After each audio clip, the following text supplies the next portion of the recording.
welcome to The Insider, a student initiative television debate by the Department of Communications, St. Joseph's College.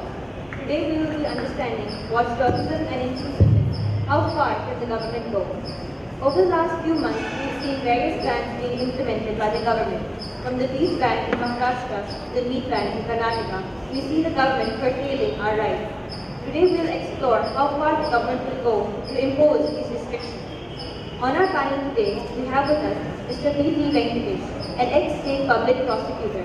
He has been a lawyer since 1986 and currently is a legal advisor to the Garment Labour Union, the Karnataka Minorities Forum, and a partner at the Reach Law Firm.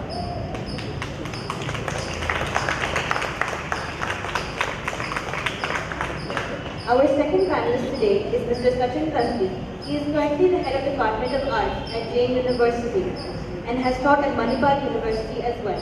Having presented over 8 research papers, he has professional experience in radio, film, public relations, and new media.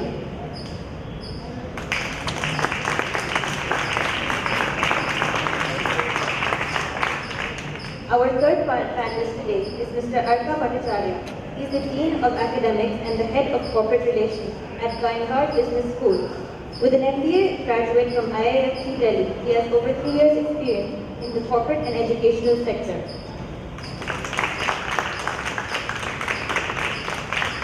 Thank you, and I welcome you all to The Insider. To start off the debate, I'd like to begin with Mr. Venkatesh.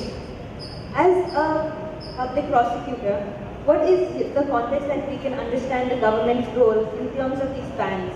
What is the logic or the understanding behind these bans? If you could tell us a little about it. You're talking of ban.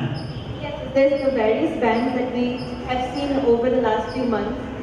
You know, your understanding of how this implements our society in a sense. You see that we live in a society which is becoming vocal. The very fact that we have discussions of this nature, the kind of social media which we have, there is a fear in the minds of the state. The concept of the control, the power which they would like to lead, somewhere it starts falling apart. The old system which the state is used to is not necessarily good. For example, I tell you, there are certain rules of morality. As a generation, I come from a different generation. There is a fixed set of moralities we were taught in school, outside the school, in the family, in the society. No questions raised. The state was powerful, and is powerful even as it is. But the institutions of the state were sacrosanct. I am not supposed to make a comment on that. That was accepted. So many of the systems which we have are in fact hangover of the colonial past. In fact, when you look at the institutions like police, as a prosecutor, I have seen them from close quarters.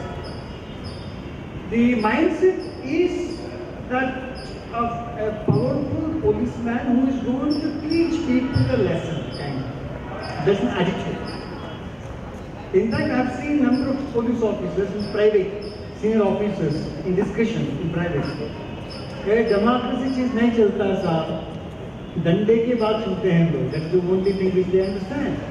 So this is the language, this is the mindset, this is the attitude of the department. When they talk in terms of openness, they talk in terms of the transparency and all these aspects.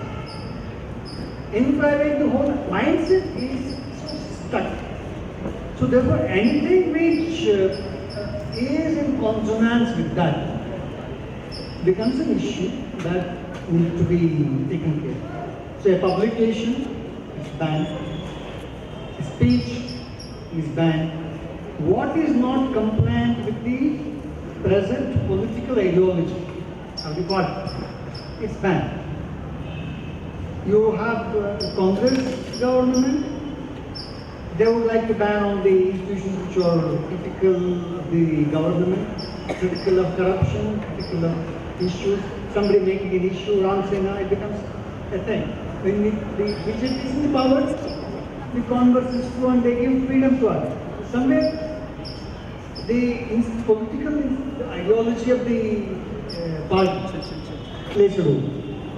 But when you look at the larger perspective, the larger perspective is there is a complementary nature that the institution, the bureaucracy and the political establishment, they go hand in hand because it's their interest, it is their interest that is more important. So therefore, any of these bans come on. Okay. At this point, I'd bring in Mr. Sachin. Would you agree with what Sir is saying in the sense that political ideologies are being followed? That in a system where certain things are being banned, follow that ideology. Yeah, I certainly do agree with Mr. Venkatesh that today what is happening is that the reason for the ban is lost. It's more to do with ideologies, probably religion to a large extent, and also probably catering to certain special interests. But I would also want to bring in a point that at some point of time, when people do not listen to you, you will have to bring in some kind of a regulation. Yeah? So of course, ban is a very powerful word and also sounds negative. But the same thing can be called as regulation also. And at any point of time, we need regulation. Otherwise, we can go haywire. So I feel that it has to be more, I think the problem is the communication of these kind of regulations to the larger public is done in a very arbitrary manner. If it is conveyed in the right manner, I am sure anybody would want to, just 4 days of not eating non-veg. I think anyone would love to do that for some other community. I don't think so there will be a problem. If you tell them that, look, they want to hurt some community sentiments. So why don't you just leave it away for 4 days? That's how it is. True. I think as good human beings, everybody will say, fine, fair enough. I will do that. Also at that point, there was a lot of outrage on social media. There was a lot of outrage saying that if it is a 2-day ban, why are you trying to extend it to a 4-day ban? Or also, if there is a ban, are we not also interfering with other sentiments, other people's sentiments who might be hurt? In the sense that if you're banning something for one community, in a sense, is it not against another community at some point? That's what, I would want to again go back to the last statement that I made. I think the other communities would also understand that, look, we are not doing this only because the government is telling us. We are doing this because we want to respect that particular community's rituals and all those things. If that is communicated, I think half the battle is won. And there's one more important thing about the bans. Okay, there's a very wrong notion about the ban that it is being imposed by the current dispensation, that is the BJP government. If you really go back and look, all the bans have been imposed in 1964. That time BJP was not even formed. So please understand that there's if somebody has to take the responsibility of the ban, it is some other government. The current governments are just going ahead with it. Certainly, I would blame the current governments of not repealing those bans and bringing in some kind of rationality there. I think that I would rather accuse the government of not removing the ban than continuing with it. True. But also I'd like to bring in Mr. Alka at this point. When we're talking about these bans, how does this affect people as a citizen when somebody is told that you are not allowed this, although it may be for another community? At a certain individual freedom, you should have the right to go out, and if you feel like eating something, it should be yours, your right to do that. So do you think that comes into play here? Yeah, I mean, I'd like to, first of all, express agreement with what the panelists said in parts, and also probably differ with some of the things I've heard. But coming to the question you asked, if I'm asked as a common citizen, what should I eat? Whom should I worship?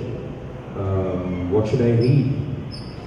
I really don't see why the government has any business telling me what to do in my bedroom, what to do in my kitchen, and what to do in my toilet in the morning when I'm reading a newspaper. I like the government out of my bathroom, my bedroom, my kitchen, my place of worship. Let them stay the hell away from there. That's my initial opener. And I want to respond to and agree with Mr. Sachin when he says that somewhere in all this hoopla and the media hoopla, the reason for the bans are lost. Regulation is not wrong, but bans are wrong, and nobody agrees with the ban. In fact, the word itself is so negative. I agree. But is regulation right? Is something that I want to ask. Now, suppose the government weren't regulating and weren't banning meat for 4 days, but regulating it, saying it will be X% more difficult to ever buy meat in India. I'm sorry, I would strongly disagree. And I respect all communities and their rights to their personal idiosyncrasies, but I disrespect any community's right to impinge on another individual's space, and this is impinging on individual space. I also, however, do agree that there's a lot of talk about the current dispensation coming in with these bans. That's not necessarily true, and I completely agree with you there. However, and your last point is something that I'm in sync with. I accuse the government today of not getting rid of these stupid bans. So you are now trying to dodge the issue by saying, but this isn't a regulation that we put in place. This was always in place by a Congress dispensation earlier, and by XYZ dispensation made by the British earlier. Some of these laws date back to the pre-colonial, to the colonial dispensation. And my question is, whoever stopped you in a constitution where constitutional amendment is not only possible, but very much available to you as the law, or as the law and order establishment, of using the right channels and getting rid of these laws? Who stopped you from doing that? And I think here I'd just like to come in and agree with one of the, probably the core.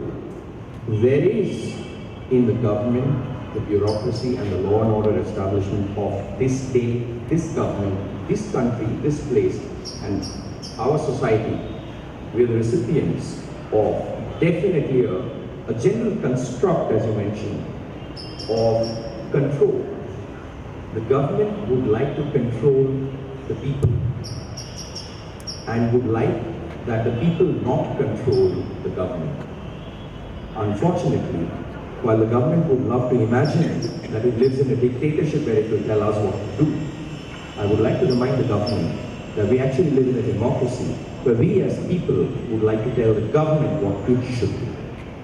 Right, sir. Thank you for that. We'll also, speaking about how you said that the ban is not required in the sense that if people respect each other's communities, then they will immediately be okay with this. So is it necessary to legally call it a ban? Is it necessary for the government to intervene and impose such things? So I'd ask you, Mr. Venkatesh, like in terms of the legal aspect, is it necessary for the government to impose such bans, and is it not necessary the community itself have already been coexisting peacefully? So is it legally, is it a sound thing to do? So before you answer this, there is something called constitutional morality. We live in a country which has a constitution. Unfortunately, when it comes down to the kind of discussions we have, this constitutional morality is just pushed under the carpet. Nobody wants to talk about that. Now, the constitutional morality is that what exactly we are talking in terms of life, society, individual, community should function within the parameters which are made, opportunities are given, the development that can take place within the framework of a constitution which we have adhered to, which we have accepted, which we have wrote for ourselves. So that becomes the issue. So when you look at the constitution, unfortunately it's not proper as a proper curriculum in the schools or education. Most of us have absolutely no idea that what exactly the constitution is. When we talk of morality, it's always religious morality, nothing to do with the ethical structures. We talk in terms of constitutional morality. I think that should be the way forward for a state. The constitutional morality is more ethical in nature, but nothing to do with religion. And that we have, it's an ongoing debate throughout, right, from the day of the framing of the constitution, that whether secularism means absolute denial of the religion in the state administration or acceptance of all religions in state administration. Now this is something which we have watered down to day one. Therefore, that is the whole construct of the constitutional morality has become inconsequential, never discussed, never promoted. So when such is the concern, so this kind of role of the state, banning something, appeasing some community, it is not necessarily just a ban of meat. You talk in terms of right of government for maintenance of the Shabuna Act. The act which came after Shabuna judgment is equally dangerous. No, we have a state which more appeases towards the religious beliefs rather than being adherent to the constitution. So we today, but when we talk in terms of these kind of things, we should try to put forward more towards a constitutional morality. Because constitutional morality is that non-acceptance of any of these things. You cannot. For example, if there is a law which says that so and so is not supposed to be done, it's a colonial law. It's absolutely ultra-wise the constitution. We have something called constitution called ultra-wise the constitution. It means that if there's any law, if there's any regulation, any order passed by the government, any act being done by the government, if it does not conform with the ideals, the construct, meaning, ethos of the constitution, it means that it has no place to exist. It has no place to exist.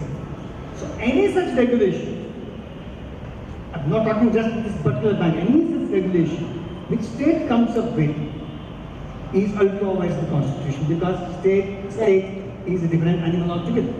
At this point, why don't, Mr. Sachin, could you, when Sir is talking about how it should be something that is understood by people, that constitutional morality comes into play, do you think that the constitution, that the people are trying to make these laws to appeal religious sentiments, is that what is going on? And to a certain extent, they do say that certain, certain events happen where pork is thrown into a mosque or meat is butchered in front of a Jain person's house. So in that sense, is the government the mediator, or is that a necessity that the government has to take to try to mediate such instances? Well, I do totally agree that this is basically taking a religious turn, all these kinds of things. But I do agree that there are these few fanatic elements, like you talked about throwing a pork in front of a mosque, and there's a cow's beef thrown in front of. And what these people do is that because they want to stay relevant, they do all these problems. Please understand this. These are the people who have nothing to do but just to create such kind of tensions among people. So what they do is that they come and do all these kinds of nuisance, and they create a problem for the larger peace-loving community. The problem is, we should actually ignore such kind of people, like the Muthaliks and the Oasis, those kind of people. Yeah? And the problem is, the media keeps talking more and more about them, and they get a national stage. That is a problem. I think I would want to bring in a different perspective to the entire discussion by saying that, look, I think the media has to become responsible also. The media has to become responsible and choose which topic has got merit and in which direction it is going to end up in. The problem is that the media sees all topics ending up in TRPs. That is the main problem. The moment they stop thinking of this topic becoming TRP but looking at a larger national integration, I think the problem gets solved. And one more important point that I want to even put in place with respect to ban is, I'm a strong believer of self-regulation. I think the bands, let the bands do their work. I think as a constitution, they have to put certain things in place. But I think we as human beings must put up self-regulation. It's as simple as this.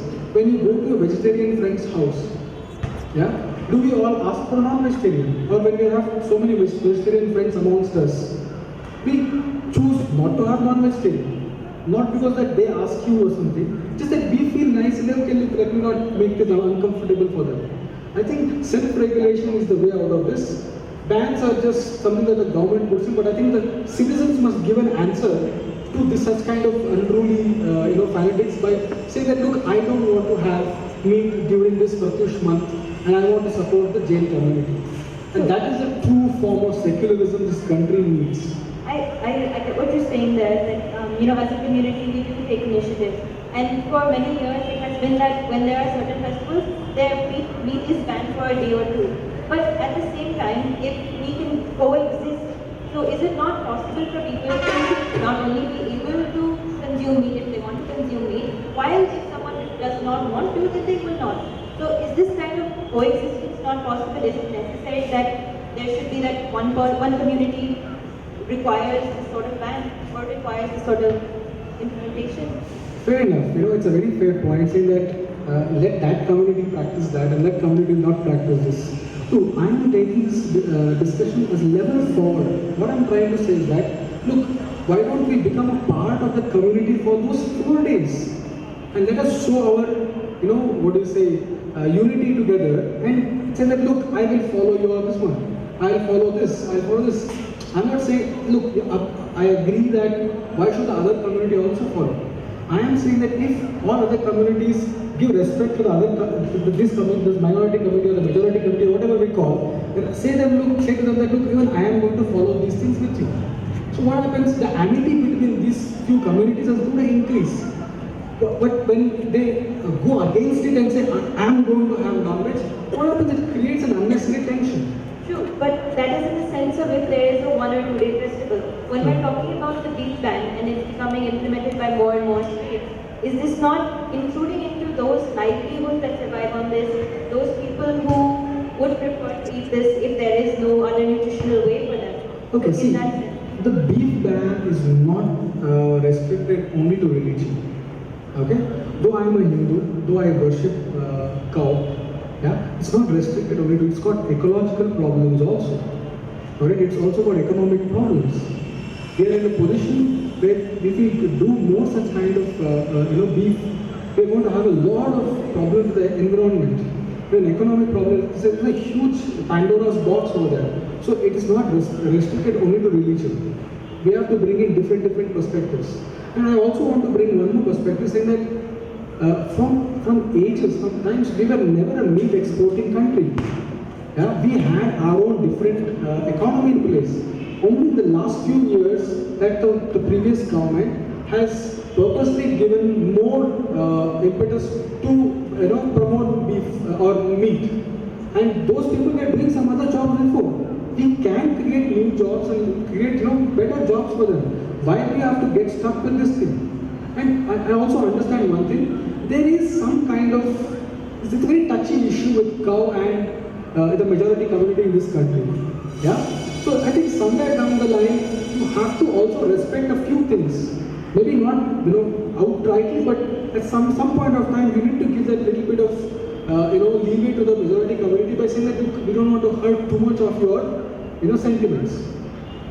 As a majority community, is it not in the sense that it will bring us to collectivization? Sorry. One thing which I would like to place that the undertones of my friend's presentation, that one, let me start from the end, the exports meat. Two, there is underlying statement that it relates to a particular religion or community, are both misplaced. As a personal account, I grew up in a Tamil Christian, Muslim dominated in a small town called Ballari. Now it's big, notorious for various reasons. And meat was exported quite some time ago, it's not today. Way back from 60s and 70s, India has been one of the major exporters of meat, beef in particular. The Indian beef is lean, the Indian beef has less fat content, and it's good, soft. One who has eaten the beef will know that it is very soft. Soft Indian beef is very soft. Organic also. Now, let me tell you.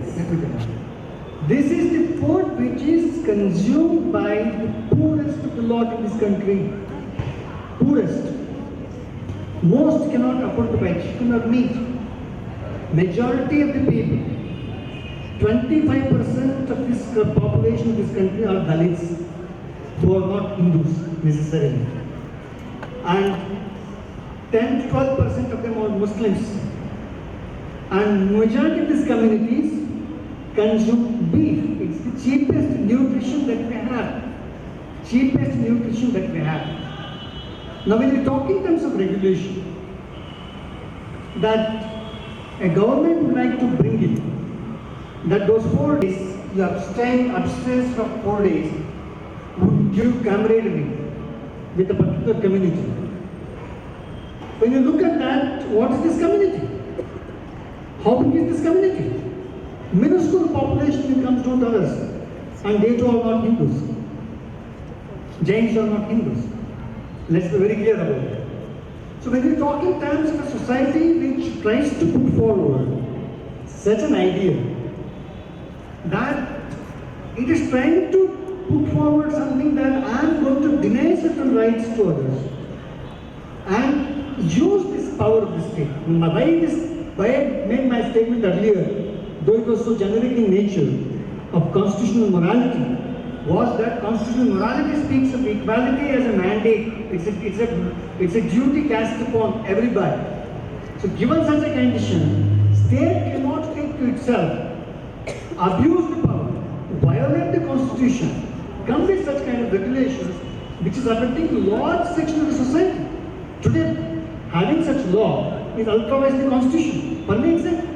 Any state which puts such kind of habits of food is concerned, ultravice the constitution. I'm living with the community which eat beef, which eat pork, which eat snake, where rat is an extraordinary lovely dish. There are communities which relish making a lovely curry out of rat. You consider to be extremely abhorrent for you, but that's the truth. There are tribal communities in this country which make lovely snake dish soup, curry. Now what you're talking in terms of food habits are concerned, the state has no right business to get into such things first place. It's only the political agenda trying to push forward a system that trying to put fear in the mind of the population. See, you look at this population, which are basically, they are poor. Majority of them are unrepresented, who have no voice. You look at this community which gets this kind of an order. It has political support. It has financial muscle.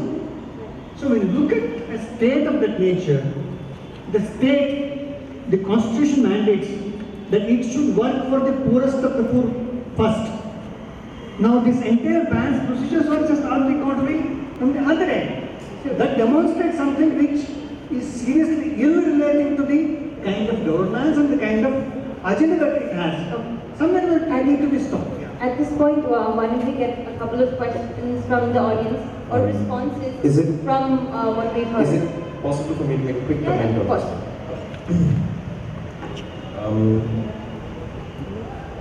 Like 3 points you made, Mr. Sachin, was that there are some rabble rousers, some troublemakers, the likes of the Mutaliks, the Ovaisis, I don't know if I should say, but the Bhagavats of this world, whom we should ignore.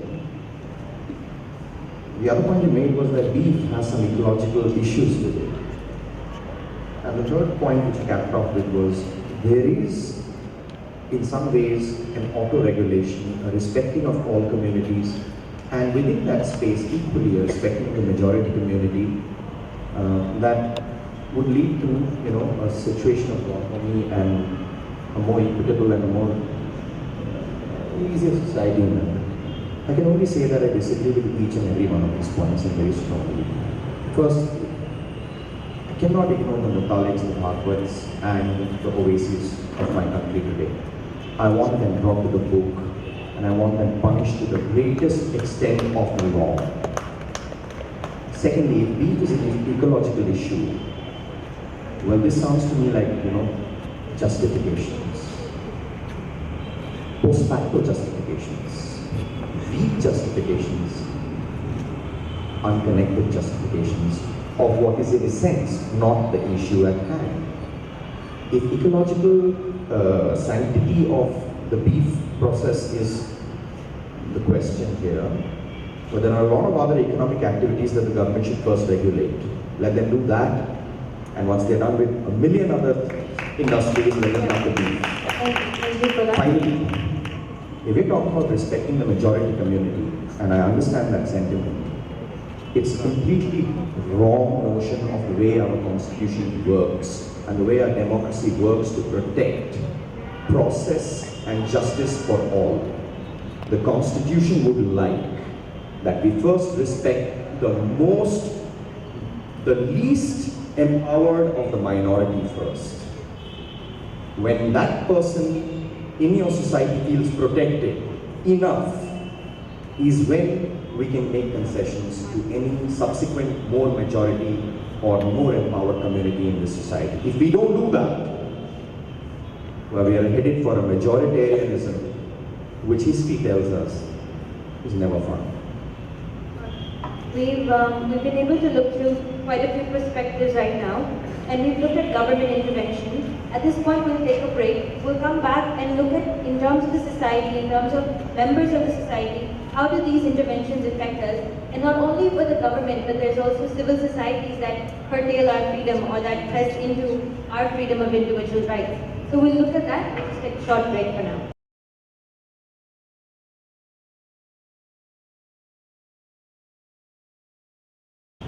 Welcome back.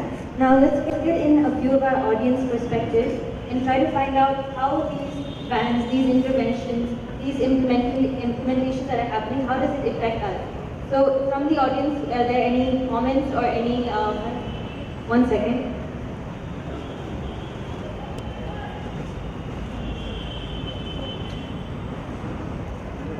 Hello, Jagdish. I don't think I understood much what you said, Mr. Sachin, but I have one question to you. You said beef is ecological issue and environmental issue. I completely agree, and I think we should stop eating beef.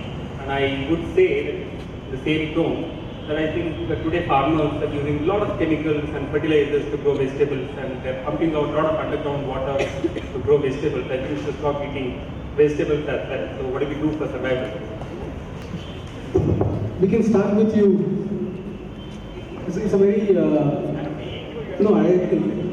a very, interesting way of putting things. I've heard all these things on the internet.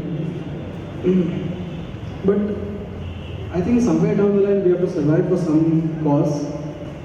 What we're trying to do is the least possible harm. In ethics, there's something called as least possible harm.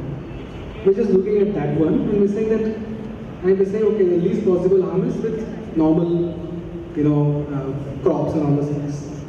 I hope you got the point. We'll speak about a little bit of a different tangent right now. So moving away from this, we also see not only is the government interfering into different aspects of our life, but there's also civil societies, people who are trying to police the way we behave, the way we go about our life. So would we see that in terms of moral policing, there's a lot more incidents that are happening, and even the culture minister has said that girls shouldn't go out and that it's against Indian culture. So I'd like a perspective on this also in a sense show how different people are trying to intervene or trying to control the way we live. So I am certainly against this people. There is no doubt about that. Okay, this is the most ridiculous statement that I've ever heard, that women should not go out. Because my mother is a single mother, and I've been grown up because of two fabulous women, my mother and my sister. And if they wouldn't have come back late, I don't think so I would have been sitting over here discussing having such a good education and discussing this, a wonderful topic with you all. So I am totally against that. I think the culture minister needs some culture. That is very important. Yeah. What happens is that they come up with a very patriarchal, bigoted mind. I think that he should first take back his words and let women do what they want to do. Okay? What are the first part of it? I will let you know. Not just about moral policing, but like you said, Yeah, moral policing. That's another big problem. Again, I want to put in a point that there are these few rabble rousers. These kind of people should be ignored by the media, but should be taken in consideration by the police and the justice system. That's what I try to make. I did not say that they should be ignored. I said the media should not give them more attention because they start doing more. It's like a spoiled kid. right? You know how a spoiled kid is. You give him more attention, you give that kid more attention, it starts creating more problems. As simple as that. But you should also punish him for what he or she is doing. So I think this kind of people, moral policing is none of our business. Yeah, I think they should be, all these things should be stopped. Sometimes what happens, there is few people who come up with a very, closed mindset, and very old people. What is Mr. Mahesh Sharma's age? He's 50 plus. And he doesn't understand that the BJP government has won this election because of the youth's vote. I think he's doing a very bad disservice to the nation and to, the leader Narendra Modi, because who is now basically, catering to the younger generation. I think they don't understand these things. I think they're busy trying to satisfy a few set of leaders whom they follow. Yeah, one of them whom he named. Yeah, but my problem is that I think they should understand that the world has changed drastically. I am sure his own son and daughter do not agree to this. Speaking of the youth, why don't we get a perspective onto any of the young girls who are here? How would they feel? Like, do you feel that when you go out at night you don't feel safe or anything like that? I'm a lawyer, studying master's degree. So after 6, I don't think it's safe for me to go out. I don't feel safe walking out in the streets. I don't feel free enough, especially after some of the cases that we've seen across the nation. And I don't know if government is taking up any kind of serious service that is being done to cater to, for the public to be more safer. So, thank you. Keeping with your response, we'd like to ask, Mr. Venkatesh, when she's saying that she doesn't feel safe, or that, it's not safe for women to go out at night. So does this give sort of a legitimacy to what people are saying that, girls shouldn't go out, that it's not safe? So does this give sort of a legitimacy to that? We live in a time which is very strange. A time which we're exposed to internet. Every kid knows to access internet, every kid knows YouTube, every kid knows they teach me. In fact, when I bought a smartphone, I asked the fellow who sold me the smartphone to tell me how to use it. They have a kid at home? He said, yeah, give it to him, I will teach him. So, the kind of times which we are living in, that information is available at the fingertip. I had to walk 5 kilometers to a library, pour over an encyclopedia, get some information, knowledge which was maybe redundant, maybe old, which did not exist at the point of time. No, that's not the case here. Today you have information on the demand, the very moment you want it. You have a society which is developing, society which has needs. They have an industry which needs talent. It's not looking at gender. Whether it's BPO, whether it's software industry, whichever industry we're talking in terms of. There are a good number of girls, boys, all of them are working. All of them are working late hours, professionally, and they have their independent conditions. This is an answer which I'm giving it more than what exactly you raised. Issue is that despite all this, we live in another society that when it comes to girls are concerned, the girl is equally positioned as a very successful person, as a career person, but she must get married to a person of the choice decided by the family. She is supposed to adhere to his terms. She is supposed to give him her paycheck. Virtually she has no right of her own life. Now this is something which is very, very patriarchal and absolutely in opposition to the conditions. She is in 2 different times at one time.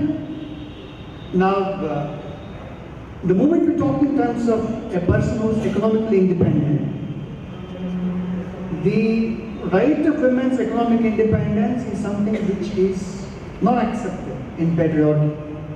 So economic independence is causing so much of problems.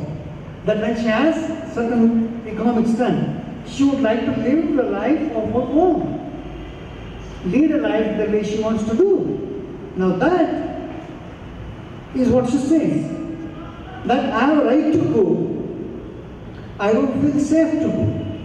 So we have a society which enables me to educate myself, enables me to get an employment, enables me to have that kind of economic freedom, but pulls me down when it comes down to my personal right, personal liberties. Now this society is something which is a shock. It is not just her walking safe. Yeah. It can be when a girl going to a pub, a girl smoking, a girl drinking, or a girl going with a boyfriend. Even to a particular hotel room in Bombay, that happened recently because we were discussing about in the police department. How can police get into this kind of things? With somebody who goes to a hotel with a friend, what business the police have to enter into it and arrest them and make a case against them? No, we have a society which is unable to understand. We have a state, at one time it's very progressive in its policies for development, but extremely regressive when it comes down to personal liberty of women is concerned. You were speaking about different industries, different institutions. So when we speak about education, Mr. Arka, when it comes to education, we see the UGC has come up with a report on how to better, make colleges more safe for girls. So they have more CCTV cameras, and they want that whoever comes to, to meet people or anybody in the hostel, they should be reported directly to their parents. And there's a lot of this whole big brother kind of attitude where you're constantly being watched. So as someone who's worked in the education industry, how do you think this fits into the changing perspective? So I remember, I promised not to stir up controversy, but you're asking me the wrong question there. I mean, with all due respect to UGC, I think they should just back off. You want to install CCTV cameras, install it in your own damn league. I don't think that women's colleges need CCTVs, and they certainly don't need your snoops to snoop on your behalf on what your girls, women, your property is doing. Ridiculous. I mean, I can say is that, They're called chatter. I mean, it's not to answer beyond that, except it's stupid as I've ever heard any policy put in place. Right. Mr. Sachin, you're also in the educational field. So do you feel that this affects education in the way that you're trying to monitor what students are doing, and as the youth we are told that we can change a lot of things and we're the face of the country. So does this hamper that in development and in change? See, any kind of surveillance is infringing on freedom, and that too in college level, I think so. It's a very bizarre statement by the UGC. All due respect to UGC, I think they should rethink over it and come up with a little bit more sensible rules. If they really want to bring in some kind of protection for the women, I think they should come up with something more sensible, not come up with such bizarre rules. I don't think so. Monitoring people is going to really take you anywhere. I'm sure half of those cameras will not work, and the security guards will sit here and watching. It will lead to a bigger problem, I would rather say. Security guards might misuse it. I'm sure you are all aware of the misuse of cameras, right? So I think it's a very wrong. I think they should put a little bit more sense into this and come back with newer remedies for all these things. And Mr. Venkatesh, when it comes to these, the CCTV cameras or even trying to watch over people, legally are they infringing upon our rights? And is there something that, as citizens, what we can do to counter this? Is there something that can be done? You see, CCTV surveillance is part of the state mechanism. But to what extent is the issue? For example, I would like to have CCTV in a traffic signal. Is good. It's essential. In fact, it makes the work, policing, managing traffic rules efficient, more efficient. It's needed. Public places, yes. Private places, strict no. That's the constitution. That's what the constitution, I always hark upon constitution is, right to life and personal liberty is constitutionally guaranteed right. Government has no bloody business to enter there.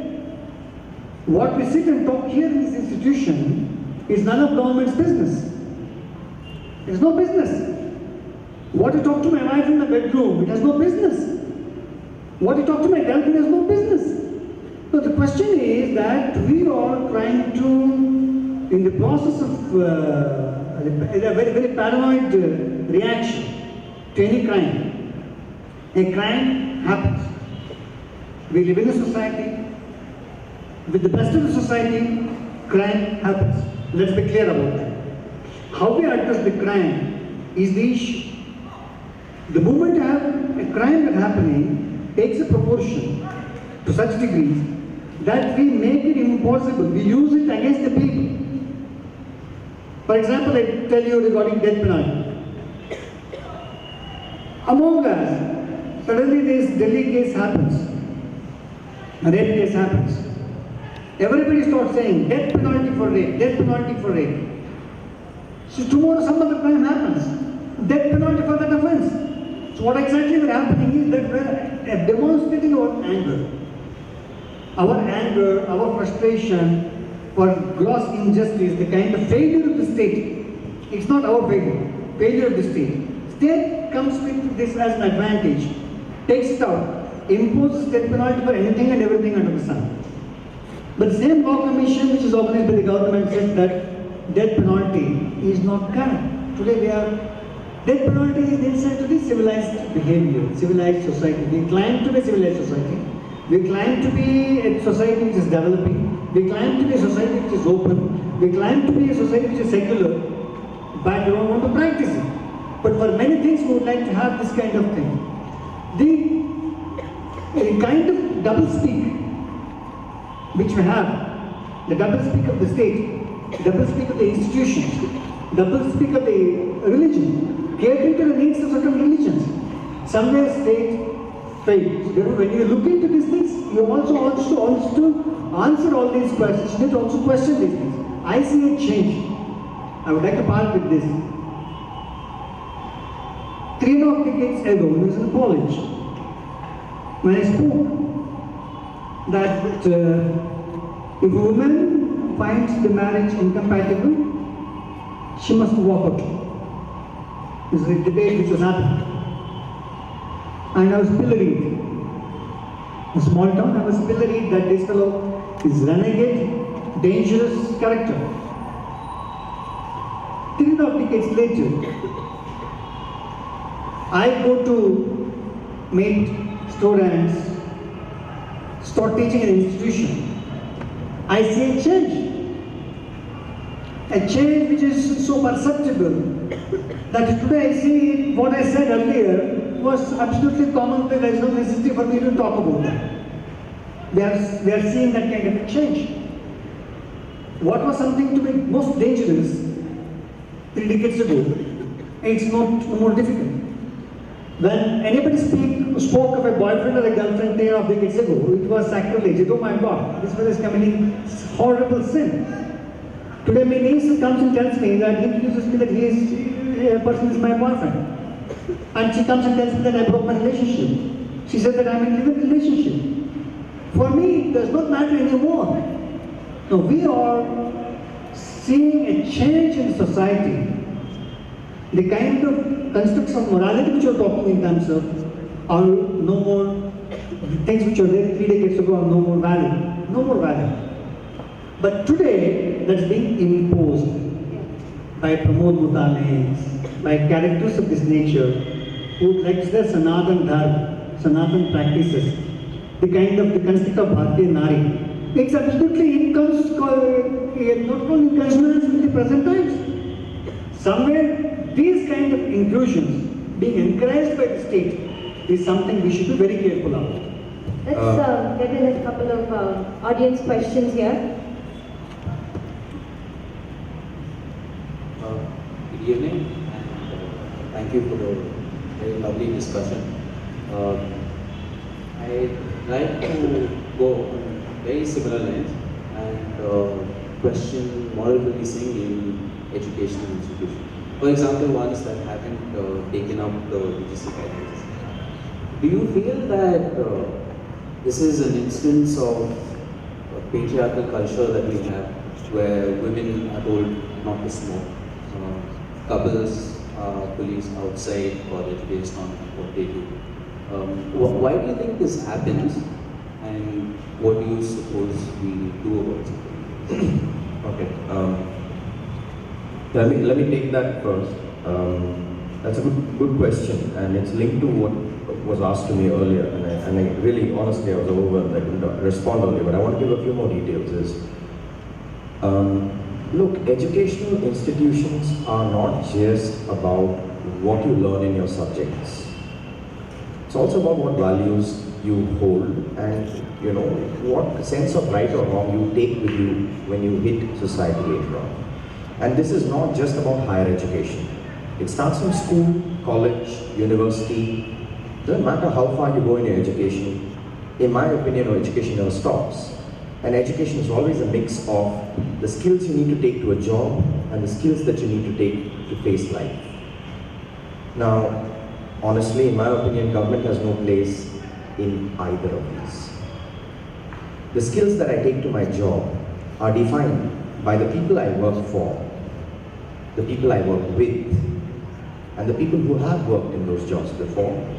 And if they are not teaching me the right values for that profession, for example, if I need to be a liar to be an actor, a deceiver to be a salesperson, or whatever to be a whatever, then those are professional skills that only those who are true to the art and the profession can tell me in the right way.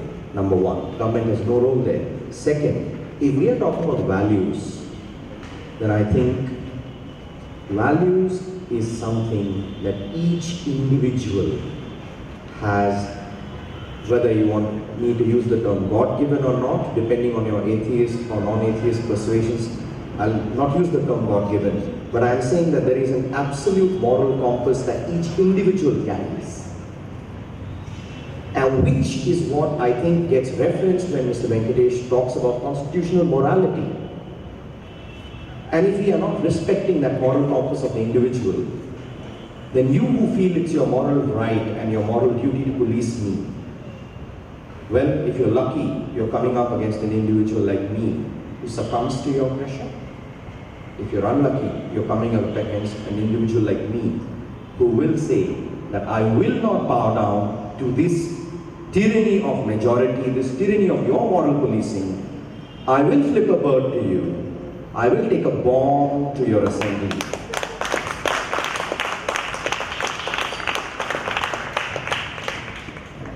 Our next question. And that would be my duty actually. Hello. Good evening. My name is Ashaya. I would like to share a few things that are troubling me. So I don't want to make this a feminist debate, but we as girls, we face a few troubles. So one person here said she's not feeling safe to walk after 6. But sometimes when you're in an institution, okay, let's leave the government out of this.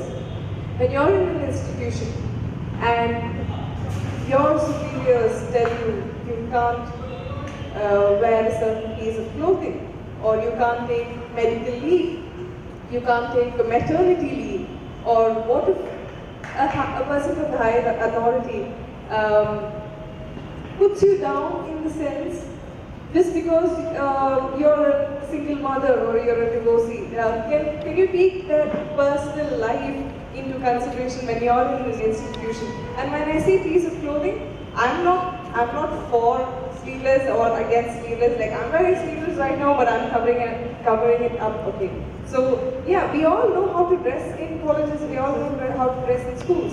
But once we are over 18, we are adults. Do we need that kind of barrier against us? So when I say a piece of clothing, I say hijab. So when some of the Muslim students are told not to wear hijabs in the institutions, why aren't some of the Christian sisters told not to take off their habit?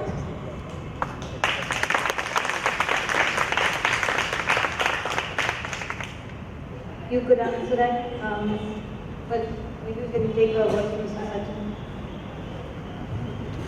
I really don't have a point of view. I agree with her totally. Then let me come in. I just want to, not add anything. I want to just ignore your question and say something else. I think that, we are living in a society today where there are too many holy cows. Too many holy cows. I'd like to slaughter some holy cows and eat it for beef. Me as dinner. I'd like to tell Muhammad that if he feels that, he can't move to the mountain and the mountain has to come to him, he better learn plate tectonics.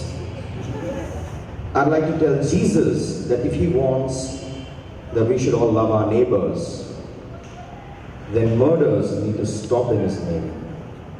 And I don't think Jesus, Muhammad, and or whoever it is that is the Shruti, the recipient or the incarnate or the moral compass of Sanatan Dharma, when they're looking down at these people like Owaisi, like Mutalik, and politically incorrect, I'm afraid, but Barack Obama, George W. Bush, I'm afraid they must be turning in their graves if they're human, and they must be really upset, must be having a sick indigestion right there in their heavens if they're gods, because these are not the people who are taking forward their ideals and their principles. So I can only say that. What can I say except it's wrong? Let's take in one more question. Okay. This question is to Mr. Sachin. It's a previous question on the ban. I think it is not the government, especially it was the previous government that imposed a ban. Let me tell you the incidents of, especially this incident which happened in Mumbai. The Jains went on protest, especially the Meera Bhayadar, right? Those Jains went on a protest saying that they don't want this politicization of a meat ban. And the meat ban in Maharashtra was done by the BJP government, the government itself. So how can you say the previous government did the ban? Yeah. No, I think your facts are wrong. It has been imposed by 1964 by the Congress NCP government. There's clear evidence for that. Okay? They have extended the ban for 4 days. That I accept. Right now it has happened. I agree for that. But this ban has been put in place on 1964. Okay? Right now they've extended for 2 more days. I agree for that. And how can you say that Jain communities Jain communities never wanted this kind of a ban imposed by the government itself? Jain themselves said no. And also there are many areas in India where there are a lot of Jains and Muslims live together and there are no absolutely problem of such meat ban, and so far it has never happened. It's only happened this year. See, I totally agree with you. That's what I said when I made the first statement. I said, look, any kind of ban doesn't have any purpose. It has to be a self-regulation. Got it? This entire ban has been imposed for some political mileage. Yeah? Let us not give them that political mileage and self-regulate ourselves. That's what I'm trying to tell. Got it? So do you agree this is wrong to impose a ban saying that? Yeah, that's what I said in the beginning. That's what I'm trying to say. It has to be self-imposed. You get it? Let's now get our closing arguments. So I'd ask everyone to just quickly wrap up and what would your closing arguments be on these bans, on moral policing, on the various ways in which perhaps government is intervening into our rights? So if you have any closing arguments. The government has a duty to uphold the constitution. The government has a duty to protect the interests of the people. The government has no very business entering to their kitchen. Government has no business who is going to fast, who is not going to fast, who is going to buy, who is not going to buy meat. It has no business. October 2nd, alcohol is prohibited. There are certain days alcohol is prohibited because of possibility of incidents of crime. A day before elections, yes, alcohol is prohibited. It's for regulation, for the purpose of ensuring there is less amount of violence. Again, because of the obeisance, the respect which we have for the nation. Other than that, government has no business to interfere into it. Government has business to ensure that clean beef is sold. Government has duty to see that healthy chicken is sold, healthy vegetable is sold. It has a duty to cast upon it. Government is supposed to do its duty, not impose somebody else's on that. If that same kind of structure is looking at, then let's fast 30 days during Ramadan or 40 days during Lent. Do we do that? Why should somebody suffer this kind of situation? Because it's not to the liking of a particular community. No, this is trying to pitch a wedge. I am neither against the community, Jain community or the Muslim community, whichever the Dalits. I am saying the role of the state trying to create a wedge in the communities is something which is a criminal act. I am least bothered who is the Prime Minister of this country, whichever the political ideology he comes from. The moment he swears to this office, any minister, any official, any citizen in this country is bound by the constitution. You can have your opinion in private. You cannot make it a law for the state. That's impermissible. What? This question answers Mr. Arthur. I want to quickly actually open up. There's some ground not covered. Today, the government released its draft new encryption policy. It's been panned all morning as the daft new encryption policy. It's been taken back before lunch on the claims that this was actually released without due checks. Why was it released? I don't know. There are too many questions, but I won't go there. But what it wants is that for 90 days, all of us will store our WhatsApp, Facebook, emails, whatever we have on our hard drives, and have it available for the government to look at. What the government wants to put as law is a 90-day snooping window into my private lives. All I can say is, it's daft. And I want to connect to two incidents, one that happened here in India and one that has happened globally, that we seem to forget, and I don't know how we can as individuals forget it or as societies forget it. The first one is 2010. And I think Sachin rightly talked about the media's role in this, and I got your point wrong when you said ignore democratics, and I apologize. Yes, and media has a very insidious role in this, and this is a college of journalism, so I think it's the right forum.